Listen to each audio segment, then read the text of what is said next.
Okay, thank you very much for a wonderful presentation from grade 8. Kamya, meron silang exit. Okay, pa rin ako ng music. Okay lang, okay lang. Ano? Diba? May paano sila, may pabuhat.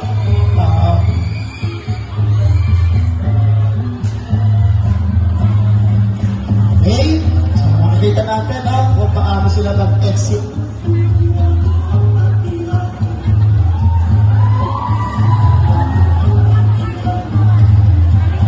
Okay, habang lumalabas po sila, yung mga nasa 4th floor and 3rd floor daw po, paalala, huwag tayo masyadong maingay.